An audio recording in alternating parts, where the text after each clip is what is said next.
Assalamualaikum warahmatullahi wabarakatuh. Bagaimana kabar anak-anak semua hari ini? Ustazah harapkan kalian semua selalu sehat dan tetap semangat. Anak-anak hebat semua, pada hari ini kita akan belajar fikih bab 2, yaitu tentang tanda-tanda balik. Dan sebelum pelajaran kita mulai, marilah kita berdoa bersama-sama dengan membaca Al-Fatihah agar belajar kita hari ini selalu dimudahkan oleh Allah. Berdoa mulai. Selesai. Terima kasih anak-anakku semua. Pada kesempatan kali ini Ustazah akan menjelaskan tentang bab 2, yaitu tanda-tanda balik. Tetap semangat semuanya. Ya, dan sebelum Ustazah menjelaskan tentang tanda-tanda balik, Ustazah akan menyampaikan dan tujuan dari pembelajaran kali ini adalah agar kalian dapat mengetahui tentang pengertian dan tanda-tanda balik serta konsekuensinya dalam pelaksanaan ibadah. Oke, anak-anak semua, apa sudah ada yang tahu apa itu balik? Ustazah yakin kalian sudah membaca buku semua. Iya benar, balik mempunyai pengertian secara bahasa dan juga secara istilah.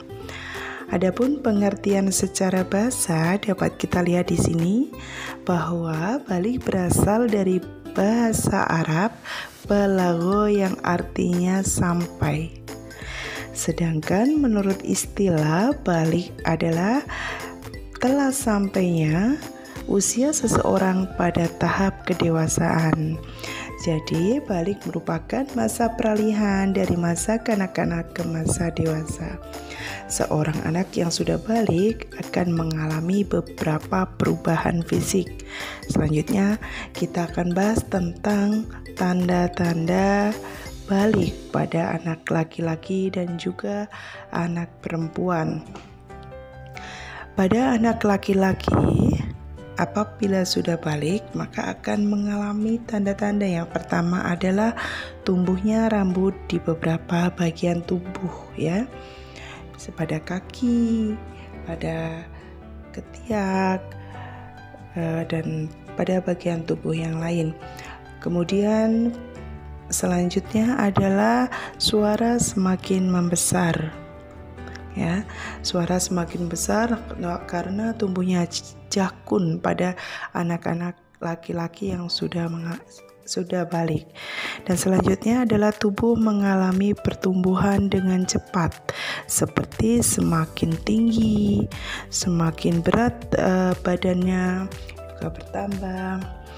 Dan selanjutnya adalah anak laki-laki akan mengalami mimpi basah atau disebut ikhtilam saat berusia 9 tahun atau lebih, ya. Selanjutnya pada anak perempuan, tanda-tanda balik adalah yang pertama, suara menjadi lebih lembut daripada saat masa kanak-kanak. Dan selanjutnya pertumbuhan tubuh yang membedakan antara laki-laki dan perempuan. Jadi badannya juga semakin besar, kemudian semakin tinggi, beratnya juga semakin bertambah. Dan selanjutnya adalah anak perempuan mengalami menstruasi atau haid pertama saat berusia 9 tahun atau lebih. Jadi selain mengalami perubahan fisik, seorang anak yang mencapai usia balik itu juga mengalami tanda-tanda balik, ya. Di antaranya tadi adalah apabila anak perempuan mengalami haid atau menstruasi, dan untuk anak laki-laki mengalami ikhtilam atau mimpi basah. Oke, anak-anak semua, dari tanda-tanda balik tersebut dapat kita simpulkan bahwa batas usia minimal seorang anak mencapai balik adalah 9 tahun dengan mengalami haid atau ikhtilam. Sedangkan usia maksimalnya adalah 15 tahun meskipun tidak mengalami haid atau ikhtilam atau mimpi basah, ya. Selain dari yang telah Ustazah sebutkan tadi, apabila seorang anak telah dapat membedakan mana yang baik dan mana yang buruk, atau disebut juga dengan tamyiz, maka anak tersebut telah memasuki masa balik, ya, sehingga anak tersebut bisa kita sebut dengan istilah mumayyiz karena sudah dapat membedakan mana yang baik dan mana yang buruk. Oke, sekarang Ustazah mau tanya, apa kalian sudah mengalami tanda-tanda balik tersebut? Kalau kalian sudah mengalaminya, jangan merasa malu ataupun bingung untuk bertanya kepada ayah, bunda, ataupun kepada ustadz-ustadzah di sekolah. Oke anak-anak, selanjutnya kita akan membahas tentang kewajiban setelah balik.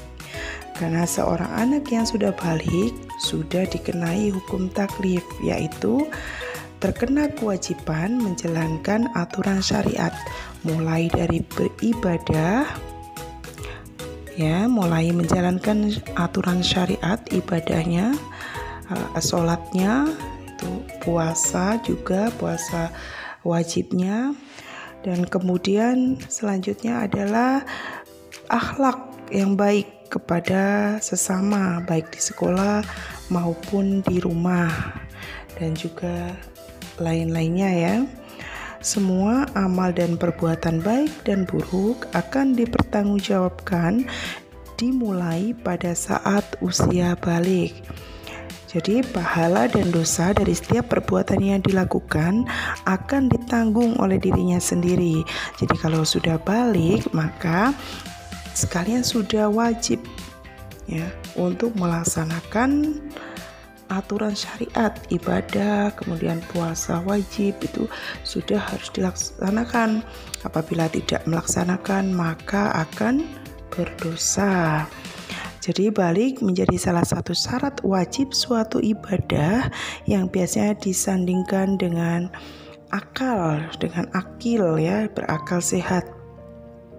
Jadi seorang anak yang belum ada kewajiban melaksanakan sholat sebelum ia balik, tapi kalau sudah balik maka anak tersebut mendapatkan kewajiban untuk melaksanakan sholat. Jadi mulai sekarang dibiasakan melaksanakan sholat, puasa, dan juga ibadah-ibadah lainnya yang akan diwajibkan ketika sudah balik, agar kalian semua terbiasa untuk melaksanakannya. Oke anak-anak semua, tetap semangat ya belajarnya. Nah selanjutnya, apabila seorang anak laki-laki yang sudah mengalami ikhtilam dan juga anak perempuan yang sudah mengalami menstruasi atau haid, berarti sedang dalam keadaan berhadas besar, maka dilarang melakukan ibadah seperti sholat, kemudian puasa. Nah, hal yang harus segera dilakukan bagi laki-laki ketika ikhtilam atau mimpi basah, dan bagi perempuan yang telah selesai haidnya adalah mandi wajib. Ya, setelah mandi wajib mereka diwajibkan kembali untuk melaksanakan sholat, puasa, dan ibadah lainnya. Selanjutnya, Ustazah akan membacakan tentang rangkuman yang sudah Ustazah jelaskan tadi ya. Di antara yang pertama adalah pengertian taklif. Apa taklif itu? Taklif adalah terkena kewajiban menjalankan aturan syariat seperti ibadah, tadi yang sudah Ustazah jelaskan di awal ya. Nah, jadi yang sudah balik akan terkena hukum taklif. Kemudian yang kedua adalah ikhtilam. Ikhtilam adalah mimpi basah yang dialami oleh anak laki-laki yang berusia 9 tahun atau lebih, yang menjadi awal tanda bahwa ia sudah balik. Kemudian selanjutnya adalah menstruasi atau haid ya, adalah keluarnya darah kotor pada anak perempuan saat berusia 9 tahun atau lebih. Ini juga menjadi penanda bahwa anak perempuan tersebut sudah balik. Oke, selanjutnya adalah mumayyiz. Tadi mumayyiz adalah apa? Masih ingat anak-anak? Ya benar, seseorang yang sudah bisa membedakan antara yang baik dengan yang buruk. Dan terakhir adalah mukallaf. Mukallaf adalah orang yang sudah dikenai kewajiban untuk menjalankan hukum-hukum Allah. Jadi bagi yang sudah balik tadi, maka sudah dikenai kewajiban untuk menjalankan hukum-hukum Allah. Apabila tidak dilaksanakan, maka akan mendapatkan dosa. Nah ya, sekian penjelasan dari Ustazah. Ustazah harapkan kalian semua tetap semangat belajarnya di rumah. Diulangi lagi untuk yang sudah Ustazah sampaikan tadi. Demikian yang dapat Ustazah sampaikan. Terima kasih anak-anak semuanya. Tetap semangat, selalu sehat, dan tetap belajar dengan giat. Ustazah akhiri. Assalamualaikum warahmatullahi wabarakatuh.